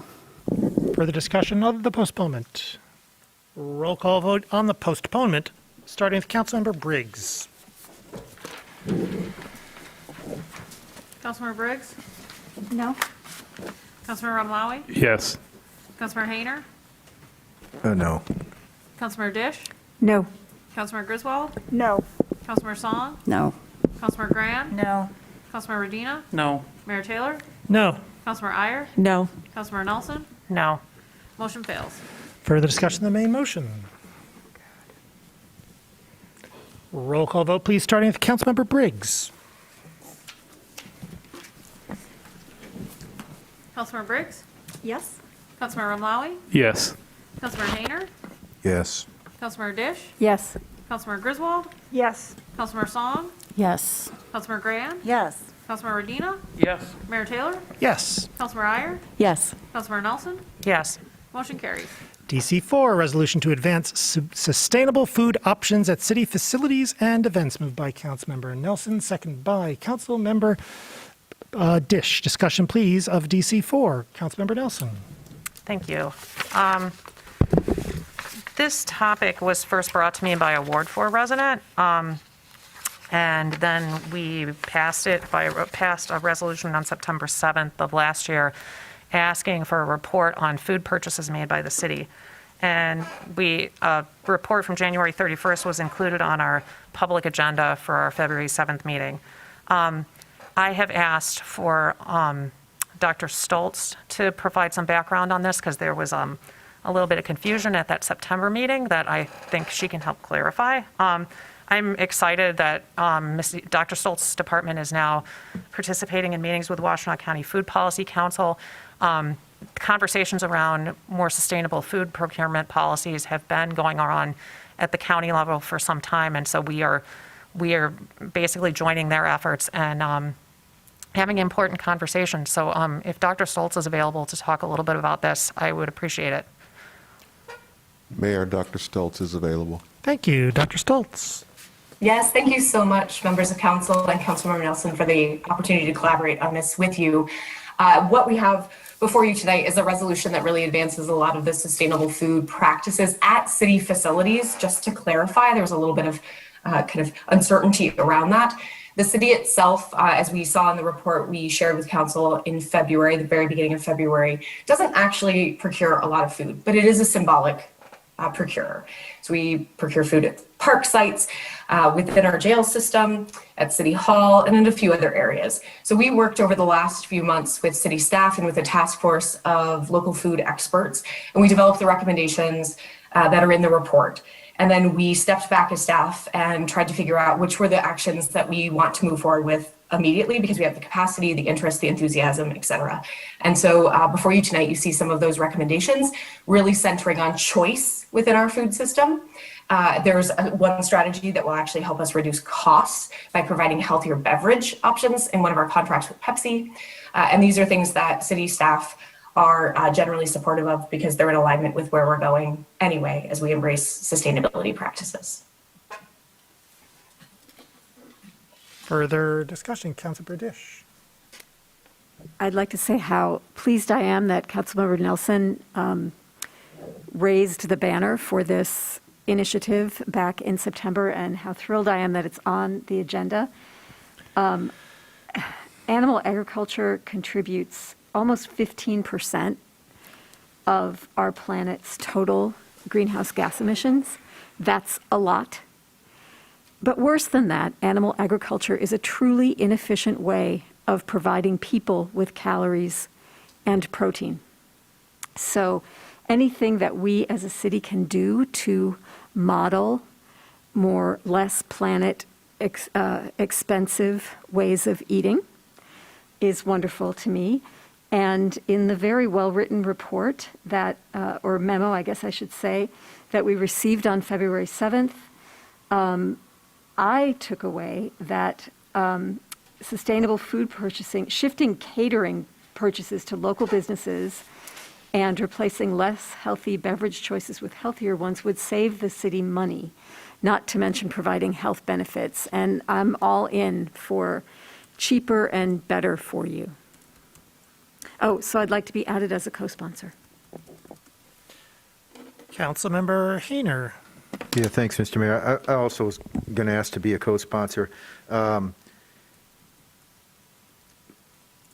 Sustainable is a word that gets tossed around a little bit when when we're talking about climate change and climate action and things like that. But resilience is the biggest and most important part of our climate action plan to me. And sustainability through food options is super important. Locally, if we can, the more we can sustainably source local food and support local agricultural efforts, the better off we're going to be, the more resilient we're going to be as a community. Some of the agricultural blogs that I follow have been ringing the alarm bell about the missing the planting season in Ukraine and other climate catastrophes are waiting around the world, wet fields and so on. And they're actually suggesting that there might be a food shortage equivalent to 2 billion people not having anything to eat this year coming up. That's pretty substantial. And so anything we can do to alleviate that and shift away from, as Councilwoman Dish said, especially animal agriculture. And, it's been said that, and I'm sure Dr. Stoltz could put the real numbers to this, but the one thing that people can do to personal effort that people can make to help with sustainability and climate change, of course, is to lose meat from their diet. And I guess it's something I don't know. It's near to my heart. I haven't had a piece of meat in front of me since 1984. I was just counting out. I couldn't believe it, but I've been a vegetarian since 1984. And so time flies, And here I am, and I think everybody could stand to try that. And so thank you, Councilwoman Nelson, for bringing this forward. And, thanks to the folks who are on at Washington Food Policy Council. I know there's some real good people on there doing some hard work. And anything that we can do to join in with that effort is important. Thank you. Councilmember Amlawi. Thank you, and a lot of great comments have been made regarding the benefits of a plant-based diet. I appreciate Dr. Stoltz's efforts, Councilmember Nelson as well, in bringing this to our attention and in the forefront of our policy setting.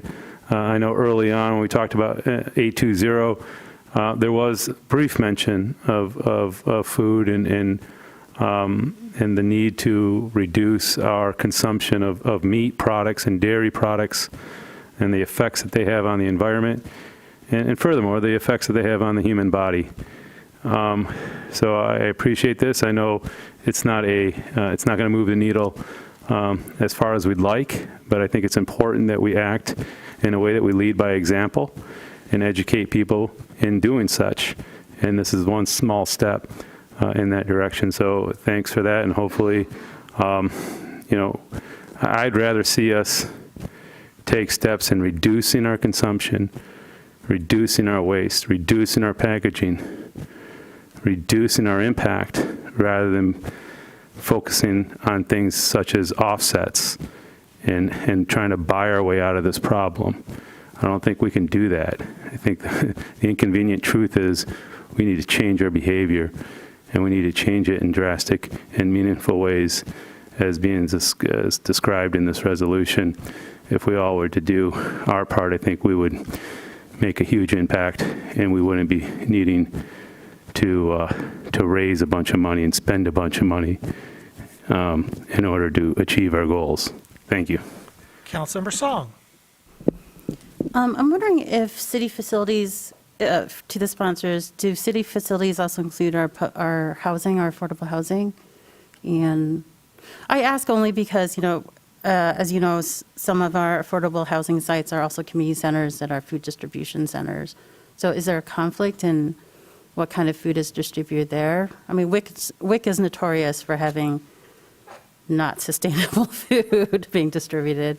So I don't know if there's a conflict or if there's a concern there, or if that was a consideration. Yeah, we didn't look at affordable housing sites as part of this analysis. I think that's something we could certainly explore as part of our collaboration more broadly. But this was really 100% city-owned, controlled sites like our park sites, Wheeler, our vending machines that we have at City Hall. When we have a food contract, what was formerly Tasty Green, for example, making sure that when they come in, they also offer sustainable food options. So this would be food that would be contracted through the city, not oversight over public events that are hosted on city sites, just to clarify that. So if there was a community cookout with, I mean, this is something I think the community would wonder, if there's unsustainable food that's being shared, that's culturally appropriate. I mean, where does that fall with these concerns? Yeah, absolutely. So a few clarifying things. Yeah. If the city itself is the host of that, then we would be offering sustainable food options. And that's what's really important in the resolution itself. It's not actually banning most things. Culturally appropriate food is absolutely unequivocally appropriate, but it's also providing options. In many of our systems right now, there isn't a choice if you're a vegan. There isn't an option. You could get a bag of chips, perhaps, and that's not healthy either. And so the first step is making sure that we can feed people they have a choice for selecting a more sustainable option. Then we want to have eventually working towards a labeling system so people can start to understand both at city facilities and with our community partners what the sustainable choices are available to them out. So we're not taking away, we're adding choice to the system is the way that I sort of think about it. That's helpful. Thank you. I just wanted to clarify that in case there's confusion in the community and concern on what this would look like once it's out. Thanks. Further discussion? All in favor? Opposed? It is approved. DC5 resolution setting a public hearing on the application of Sartorius Bioanalytical Instruments for an industrial facilities exemption certificate in Industrial Development District number 2021001. Moved by Councilmember Redina, seconded by Councilmember Iyer. Discussion, please, of DC5. Councilmember Hayner. Thanks. I'll support this to have a public hearing, and I hope that Mr. Garber will come back and put the numbers out in front of us as to how tax abatements for gas-powered new construction are not appropriate. Thank you. Further discussion? All in favor? Opposed? It is approved. DC6, resolution to approve downtown street closures for restaurant and retail use. Moved by Councilmember Redina, seconded by Councilmember Iyer. Discussion, please, of DC6. Councilmember Song. I really want to thank Sandra Andrade for working on this resolution and presenting this to council members. This was a result of a January survey that went out to downtown businesses and residents, capturing a 96% support in continued street closures. I think it was nearly unanimous in hearing how the street closures have benefited downtown businesses, residents, making sure that it was active and helping businesses recover from the pandemic. I was really happy to see that hopefully we can extend this, and we can also look into seeing what permanent closures would be too. So I encourage my colleagues to vote in support. Thanks. Further discussion? I'm sorry, Councilmember Griswold, you had already raised your hand. My apologies. Councilmember Griswold. I'd like to be listed as a co-sponsor. I think this is an excellent idea, and I just want to thank all of the individuals. Some were customers and some represented businesses who took the time to write to council advocating for this. So it's a great Councilmember idea. Romali. It's good for the community. I'm sorry, Councilmember, I interrupted you. Thank you. Councilmember Romali. Thank you. These street closures began back in 2020 when myself and former Councilmember Lum met with staff and business associations to address the issues of the pandemic in the first several weeks. The intent with these to begin with was to provide a safe environment for people to dine, for businesses to still function and stay alive and get to where we are today. I was surprised to see this come up as a council-sponsored resolution early on when it first appeared on the agenda. I wasn't invited to be a sponsor, even though I spent 40 to 60 hours on the issue in the height of the pandemic. But here we are today, and I appreciate Ms. Beaudry adding me as a sponsor. I believe that this is important, but I think we've entered a different phase in our community and in our need for these street closures. I will say that there are some people who are negatively impacted by these street closures, and we haven't addressed some of the issues. And unfortunately, I wasn't involved or invited in conversations that would have allowed some discussion on these issues. I'll bring them up here tonight, and hopefully we can fix them in time. But there continues to be issues with handicap parking. There's no areas for people with special needs to park and to access the amenities. We've eliminated a lot of areas that would otherwise be available. We have a lack of public restrooms. We are inviting thousands of people to our downtown, but telling them they must buy something from someplace in order to use a public restroom. And there is further concerns about the retail community, aside from the restaurant community, who have been impacted by these. And I would just urge those who make these decisions to consider the weather when they close the roads. There's been many weekends in fall and in spring where it's 50 degrees out and raining, and the streets are closed for 3 days. So I would hope that decisions are better informed by the weather when this happens in the later part of this season, because looking at empty streets that are barricaded is no good for anybody. Further, Councilmember Medina. Thank you, Mayor. Very briefly, I just wanted to say that I'm excited to see this moving forward again. I agree that there are probably a number of things that we can continue to look to improve in this process.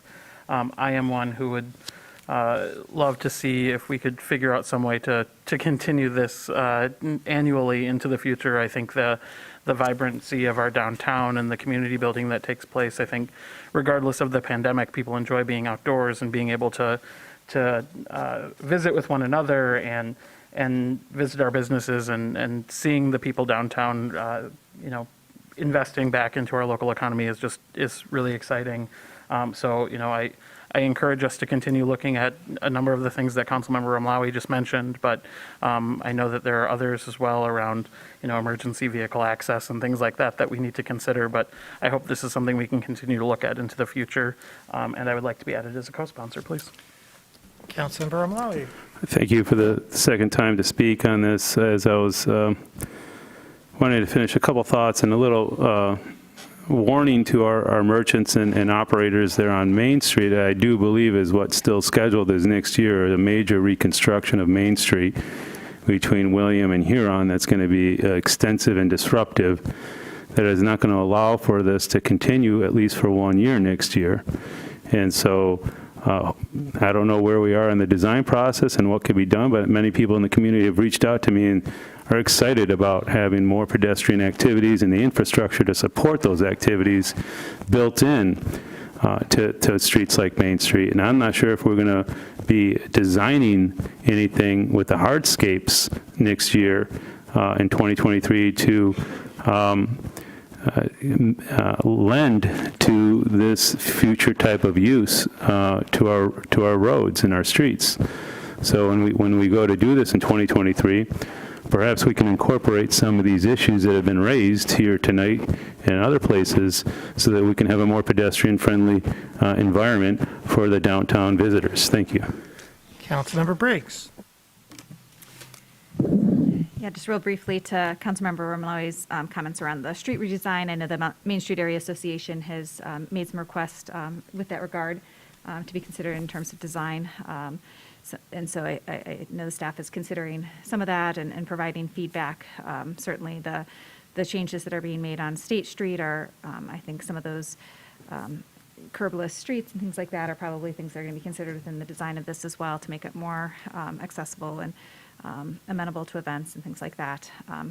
Just briefly in terms of, why this is appearing on the council business, one of the reasons it's appearing tonight as opposed to on the consent agenda is just timeliness, to make sure that the street closures can be in place.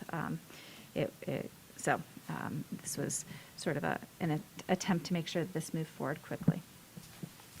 Further discussion? Councilmember Song.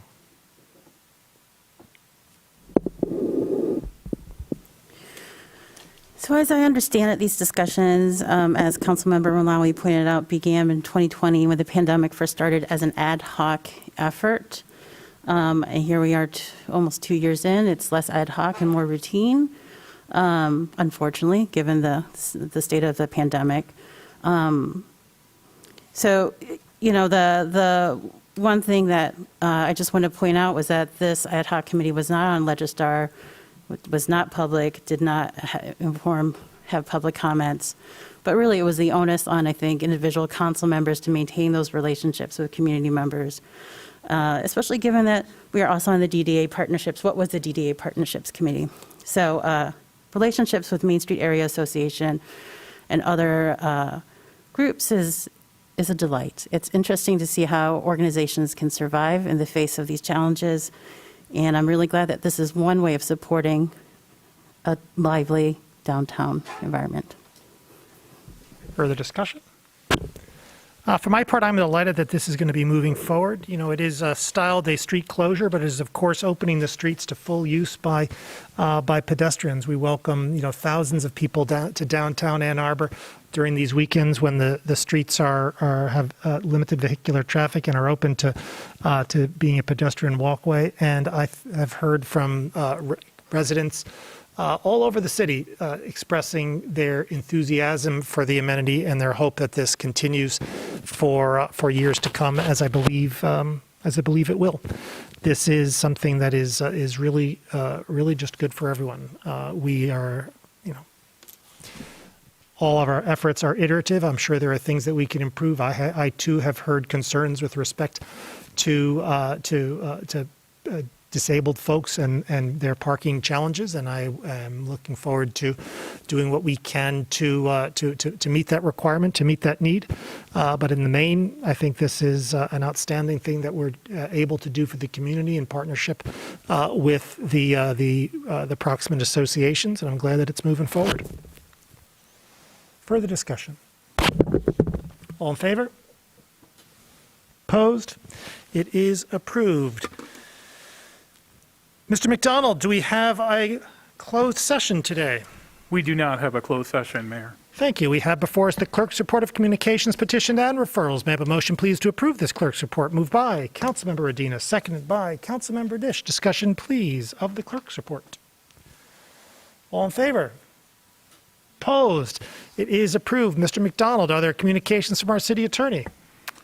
Not this evening, Mayor. We now come to public comment general time. Public general time is an opportunity for members of the public to speak to council and the community about matters of municipal interest. To speak at public comment general time, one need not have signed up in advance. Speakers, both here and online, will have 3 minutes in which to speak.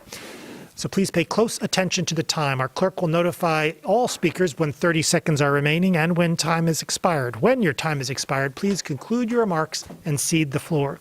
We will bifurcate. Is there anyone in house who would like to speak at public comment? Please, sir. Hello, my name is Teacher Barton. I currently live in Ward 4. As a tax-paying property owner, native son of Ann Arbor, who received his Eagle Scout Award by working with the Huron River Watershed Council, I'm here today to ask the City of Ann Arbor Council to act on an unresolved ongoing public concern. Over 9 months ago, I requested the release of the Ann Arbor Police Department's policies and procedures with reasonable exceptions for publicly accessible viewing. After appealing the denial of my FOIA request, I was given 43 policies specifically named in my appeal. Since then, I've been trying to get the City of Ann Arbor's Police Department to post those policies on their website for publicly accessible viewing. Through email exchange with city representatives, it was confirmed the Ann Arbor's police would release and post on their websites 10 to 20 policies per month starting October 2021. So far, the Ann Arbor Police have failed to meet this commitment, including the 43 policies obtained through my FOIA request.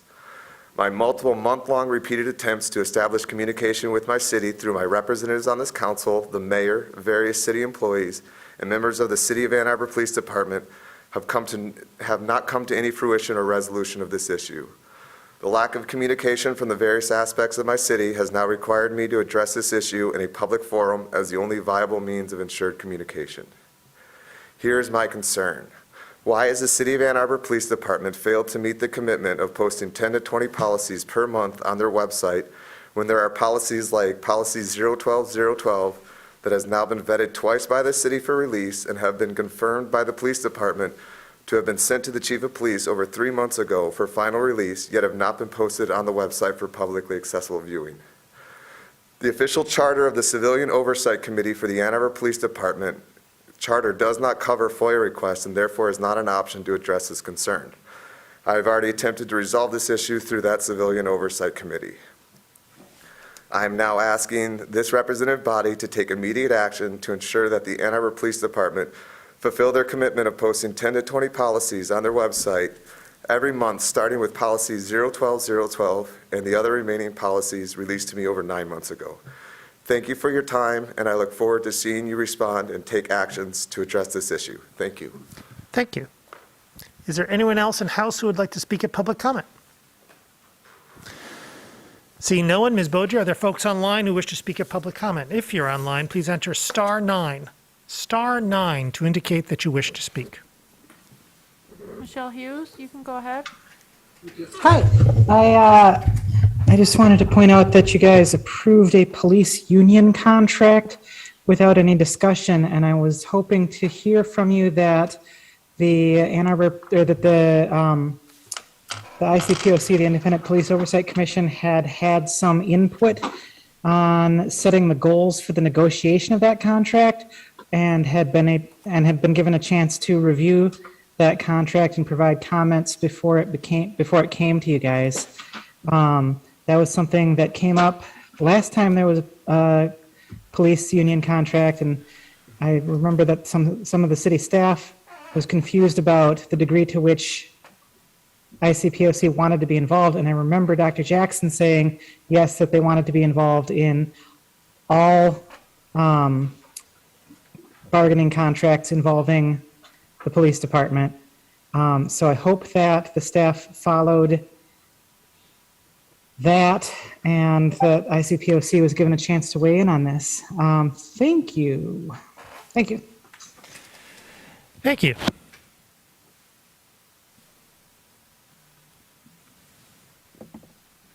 Caller with the phone number ending in 534, do you have a comment? Go ahead. Good evening. This is Tom Stallberg, calling from Lower Town in Ann Arbor. Mr. Dehoney, I'm very happy that you'll be with us. As a member of the public who watches most council meetings and pays attention to other meetings as well. What I've seen, I'm very impressed with, sir. So I'm glad you'll be with us. People have often heard me say process matters, and it does. So I'm glad we at least had a discussion about the process. And I think you can't blame us citizens for wanting to adhere to certain process, and you can't blame certain council members for wanting it, because of the number of times we've heard speeches and why we don't have to follow certain processes, and frankly, we've been deceived by our mayor multiple times. So the speeches are wonderful. Maybe sometimes the outcome's okay. Maybe sometimes it isn't. There was one article in the newspaper today that reminds us of an issue we heard speeches, and we had process failure, and we had process ignored. Morningside's development in Lower Town is receiving recognition for stopping or slowing contamination, and that's a good thing. And I'm glad that that's in the news. People also need to recognize that that development is the biggest affordable housing scandal in the history of Ann Arbor, probably the biggest planning and zoning scandal in the history of Ann Arbor, up until your upcoming vote on TC1, in terms of wealth generation for private individuals. A company was gifted through a waiver, an inappropriate waiver, of $9 million in affordable housing funds, or 93 units built on site. The article mentions the 15 units of affordable housing that were part of a brownfield tax credit, but it omitted mentioning the 93 units that will never get built because the mayor acted inappropriately, granted an inappropriate waiver to a private developer. That developer brought in the units and nearly twice what he said he would. So I don't want to hear ever again speeches about how things have to pencil out. 30 We've seen how they seconds. pencil out. In terms of process, we had a wonderful comprehensive plan for that site for a mixed-use urban village. We would have had less vehicle miles driven had we had mixed use, but we don't. As the planner who reviewed it said, this is a residential development with only an accessory commercial use. It did not meet the comprehensive plan, which was a process that the citizens went through, and it didn't have a master plan revision, which should have been needed to deviate from Thank you. the master plan. Thank you. Thank you.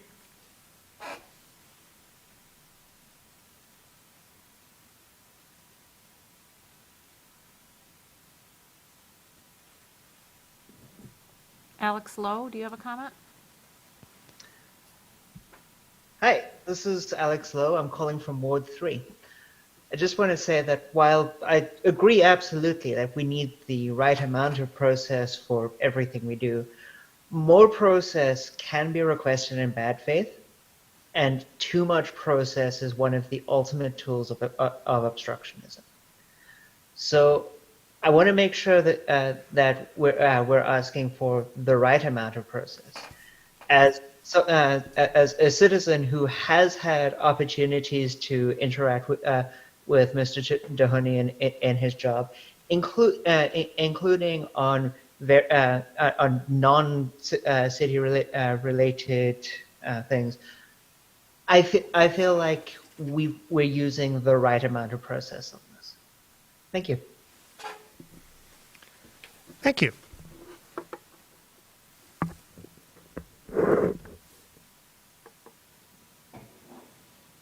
Abdullah Raham Atiyah. Hello, I'm Abdul.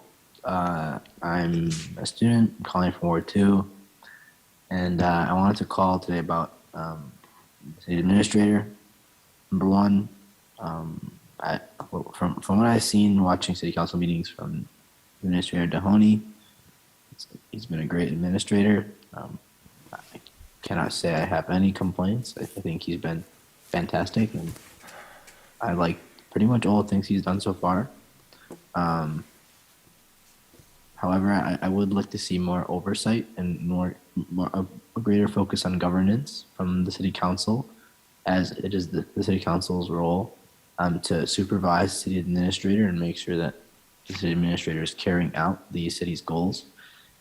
It's not worth much use to pass things like A20 and not enforce them on to our staff via the city administrator.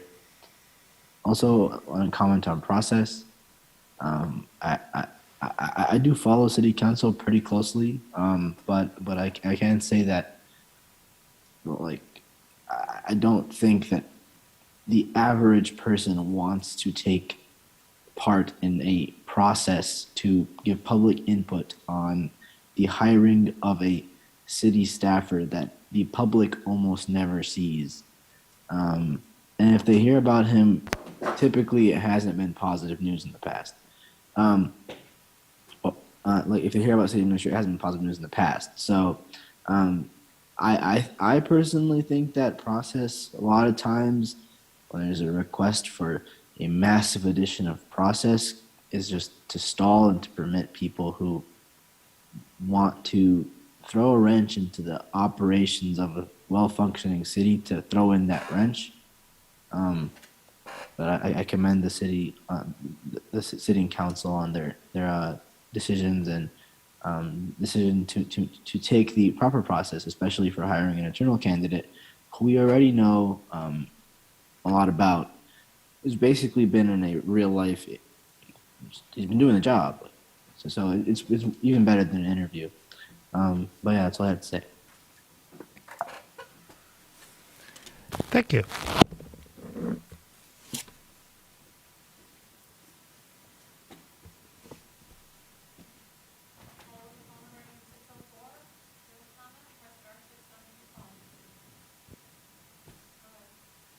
Caller 604.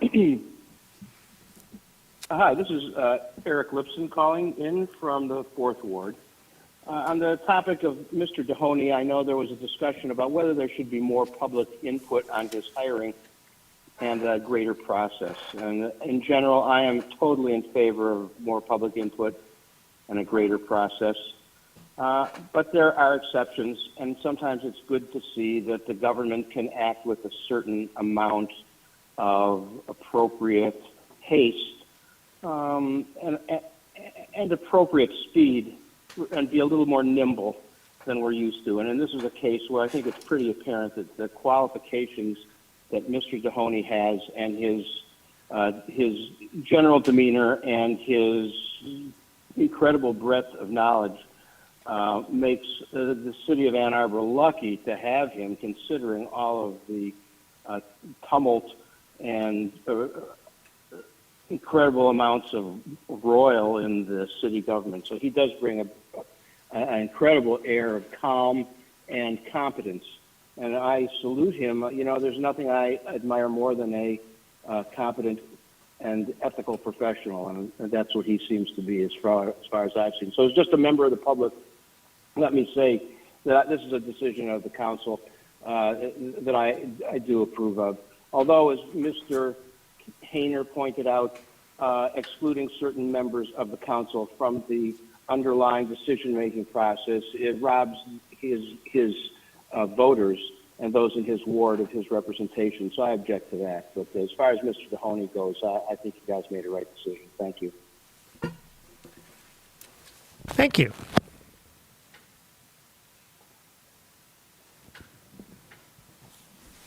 Mayor, I don't have any other callers on the line with their hands up.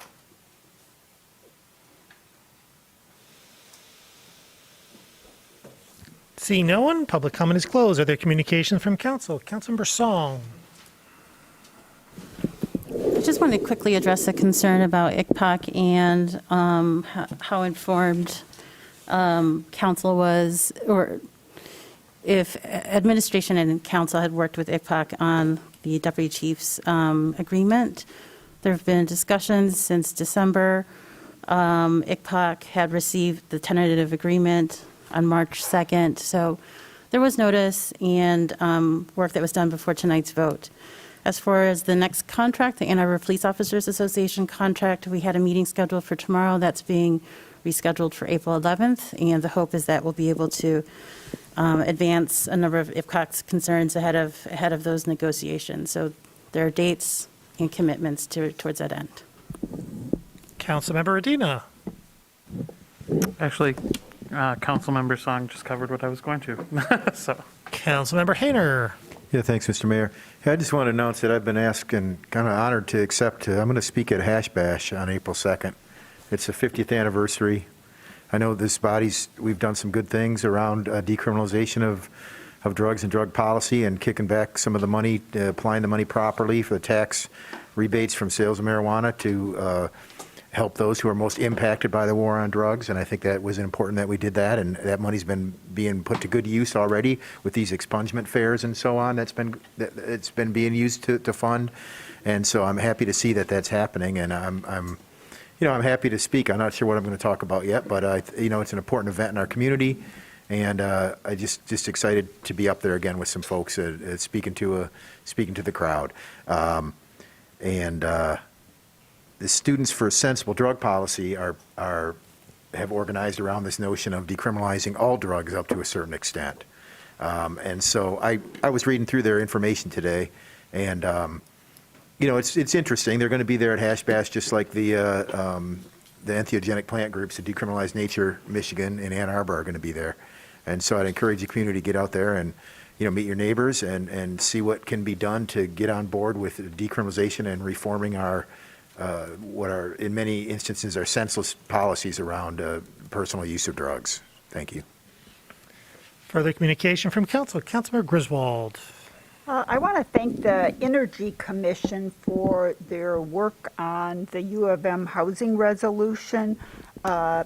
They made significant changes to the resolution, improvements, especially tightening up the sustainability goals, because when we increase density and especially when we reduce miles driven to the workplace, then we're significantly moving towards our sustainability goals. So the Energy Commission not only has improved the resolution, they also passed it at second reading. It's going to be go to the Environmental Commission for second reading later this week. So I expect it will be coming back to council following the budget process.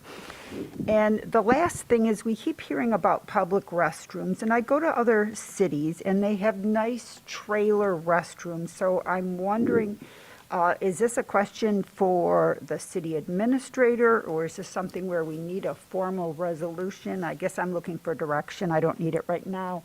But it's really embarrassing that we don't have adequate public restrooms in our downtown area. Thank you. Further communication from council. Motion to adjourn, please. Moved by Councilmember Medina, second by Councilmember Nelson. Discussion? All in favor? Opposed? We are adjourned. Thank you.